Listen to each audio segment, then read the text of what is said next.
What is up, everybody? I hope you're all having an absolute blessed day. I just have to start off this video by saying, wow, what an absolute and enjoyable banger the Suicide Squad was. Spoiler alerts that are gonna make your head explode, so please stop this video if you haven't seen the new movie yet. In this video, let's unravel the absolute glory that the new Suicide Squad was and how we ended up with two movies that basically have the same name. What, we some kind of Suicide Squad? No! The inspiration from the comics and Easter eggs you may have missed. And what's next for James Gunn and DC. I'm Raj, and this is Cinema Unraveled.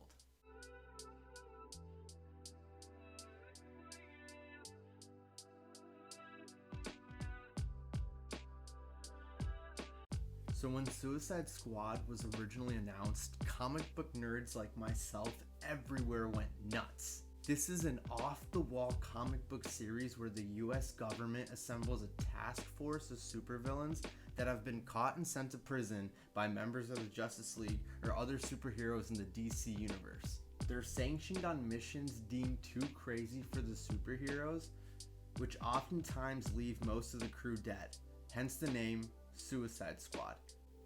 However, we all know how the first Suicide Squad turned out. But lucky for us comic book fans, James Gunn set out to make the comic book adaptation that was promised to us years ago.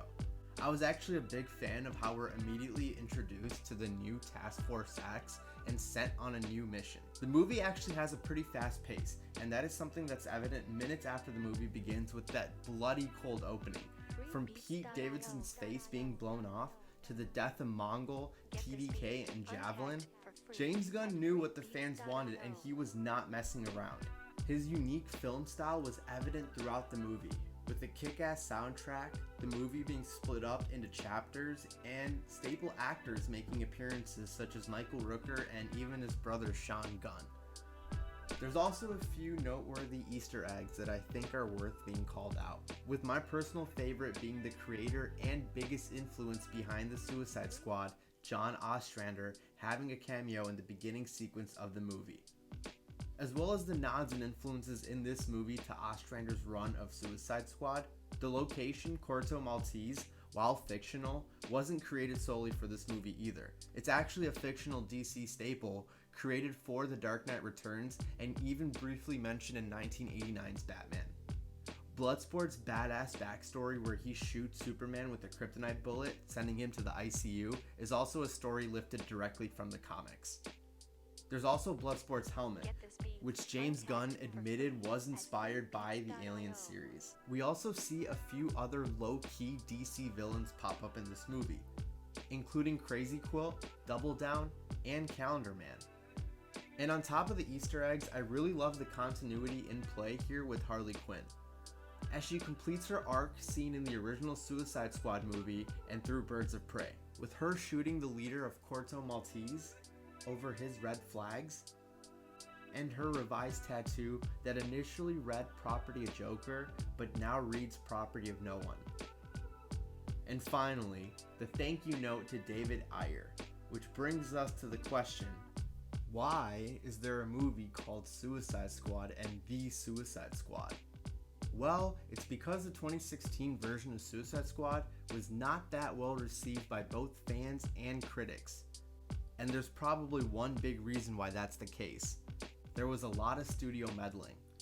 Director David Ayer set out hoping to make a dark and soulful drama about a group of villains and anti-heroes banding together to fight an evil greater than themselves. However, this was also the same time that Batman vs Superman dropped, and critics reacted poorly, calling it too dark and broody. This is also when Deadpool dropped, which was way more upbeat and loved by critics and fans alike. So DC Studio decided to change the tone of Suicide Squad from dark and twisted to something more fun and comedic. And this is something you could see as the trailers continued to be dropped closer to the release of the film. Luckily, it looks like DC learned from their mistakes and let James Gunn essentially reboot the Suicide Squad. And to me, the results are clear. James Gunn can make a really good ensemble comic book adaptation, and I think he would do really well with Deadpool and the X-Force team if given the chance. So what is next for James Gunn in DC? As we saw in the post-credits scene in the movie, John Cena's character, the Peacemaker, is somehow still alive and recovering, which is now setting up the upcoming Peacemaker Show that will be releasing on HBO Max later this year. Not much is known about the show's plot at this time, except for that it does cover his origins. But James Gunn did write it and is directing the pilot.